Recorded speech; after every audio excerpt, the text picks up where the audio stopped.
এখনো স্বাভাবিক হতে পারেনি উত্তরার মাইলস্টোন স্কুল অ্যান্ড কলেজের পরিবেশ। পুরো এলাকায় বইছে শোকের আবহ। দর্শক, এই মুহূর্তে সেখানে আছেন সহকর্মী আবু সাইদ অপু। যুক্ত হচ্ছি তার সাথে।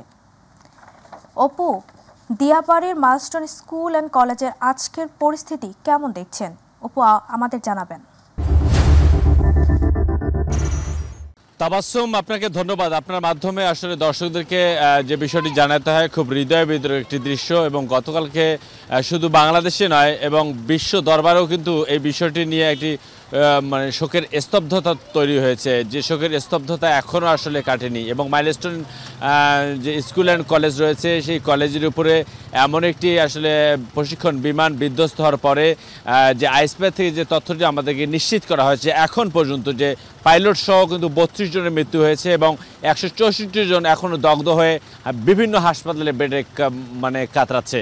তো আজকের যে দিনের পরিস্থিতি সেটি যদি বলতে যাই, সেটি হলো যে আপনারা দেখতে পাচ্ছেন যে এই প্রতিষ্ঠানটির অভ্যন্তরে আসলে কাউকে প্রবেশ করতে দেওয়া হচ্ছে না এবং প্রতিষ্ঠানের বাহির থেকে গণমাধ্যম কর্মীদেরকে আসলে কাজ করতে হচ্ছে।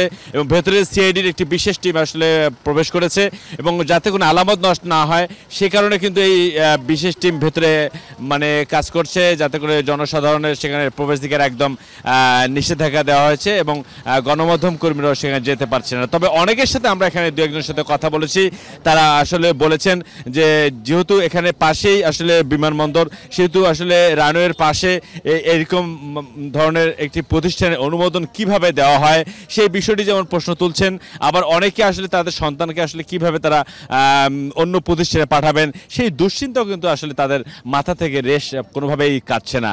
অর্থাৎ সব কিছু মিলে বলতে গেলে যে মাইলস্টোন যে স্কুল অ্যান্ড কলেজের যে ঘটনা, সেই ঘটনা যেমন সবাইকে মর্মাহত করে তুলেছে, তেমন নির্বাক হয়ে গেছে অনেকেই। তো আমরা একজনের সাথে কথা বলতে চাই যে গতকালকের যে ঘটনা, এই ঘটনার পরে আসলে আপনাদের মনের অবস্থাটা আসলে কি? আসলে খুবই খারাপ লাগছে যে এতগুলো মানুষ মারা গেল কিংবা বাচ্চারা মারা গেল, এটার জন্য খুব খারাপ লাগছে আমাদের জন্য। যে দোয়া করি আল্লাহ পাক যারা মারা গেছে তাদেরকে আল্লাহ কবরাদ মাফ করুক কিংবা ভালো রাখুক এভাবে, আর যারা অসুস্থ আছে তাদেরকে আল্লাহ সুস্থ করুক, এটা দোয়া করতেছি। কিন্তু শুনে খুব খারাপ লাগতেছে দেখে। আপনারা শুনতে পাচ্ছিলেন তাবাসসুম, একটা বিষয় যে আসলে এখানে যারা আসছেন তাদের প্রত্যাশা কিন্তু একটাই, যে তাদের বিধাতার কাছে আসলে দীর্ঘদিন ধরে তার বিধাতার কাছে দোয়া করছেন যেন এই ধরনের ঘটনা যেন আর কখনো না ঘটে এবং এই ধরনের প্রাণঘাতী যেন ঘটনা কখনো আর পুনরাবৃত্তি না হয়।